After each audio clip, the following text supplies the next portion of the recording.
মেয়েদের নিজের কোনো বাড়ি হয় না। আসলে আমরা হলাম জল, যেই পাত্রে রাখবে আমরা তার আকার ধারণ করি। ঠিক বিয়ের আগে যেমন বাবার বাড়িকে নিজের বাড়ি বলতাম, আর বিয়ের পর শ্বশুরবাড়িকে নিজের বাড়ি বলি।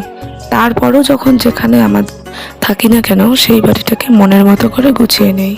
ঠিক সেরকমভাবে আজ থেকে 4 বছর আগে বিয়ে করে যখন এই শ্বশুরবাড়িতে এসেছিলাম, ঠিক তখন থেকে এই বাড়িটাকে নিজের মনের মতো করে সাজিয়ে তোলার চেষ্টা করেছি। তো সবাইকে জানাই নমস্কার, আমি বিপাশা। আবার একটা নতুন ভিডিও নিয়ে চলে আসলাম তোমাদের সামনে। তোমরা সবাই কেমন আছো? আশা করি ভালো আছো, আর আমি অনেক ভালো আছি। তো আজকে কিন্তু ভিডিওটা আমি সকাল থেকে শুরু করিনি, শুরু করেছিলাম এই বিকাল থেকে। ঘরের অবস্থা একদমই খারাপ, কারণ দুটো রুমই সকালবেলা থেকে ঠিক মতো গোছানো হয়নি। তার মধ্যে আমার ননদের ছেলে আর আমার মেয়ে, ওরা যা দুষ্টুমি করে সারাদিন।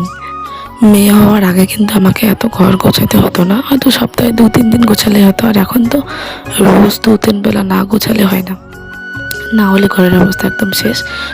প্রথমে ছোট রুমের বিছানাটা চেঞ্জ করলাম, কারণ যেহেতু ওখানে বেশি থাকা হয় না, মানে থাকেই না ওখানে, শুধু কোনো আত্মীয় আসলে থাকে বা আমরা থাকি। তার জন্য বেড কাভারটা কিছুদিন পর পর চেঞ্জ করা হয়।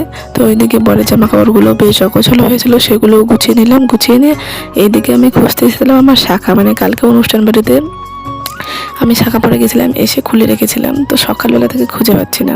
মেয়ে ওইদিকে বিছানার নিচে ফেলে দিয়েছে, সেটা জানিই না। তো বিছানা গুছাতে গুছাতে হুট করে মনে পড়ে গেল তো আজকে সকালবেলা থেকে তো শাখাটা খুঁজে পাচ্ছি না।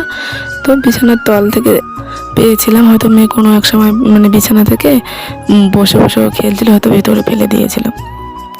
তো পেয়েছি, এটাই অনেক। কারণ সোনার যা দাম এখন, সোনা বানানো মানে সবটার বাইরে। তো ঘর গুছিয়ে চলে গেছিলাম রান্না করতে। আজকে রাত্রেবেলা করেছিলাম চিকেন আর রুটি। এইদিকে দেখো বাজার থেকে এসে আমার শ্বশুরমশাই আমার মেয়েকে আর ননদের ছেলেকে পয়সা দিচ্ছে, ওরা নেবেই না। তো আমরা অনেক করে নিয়েছিল, তো আমাদের জন্য নিয়েছিল বড়া। আজকের মতো টাটা।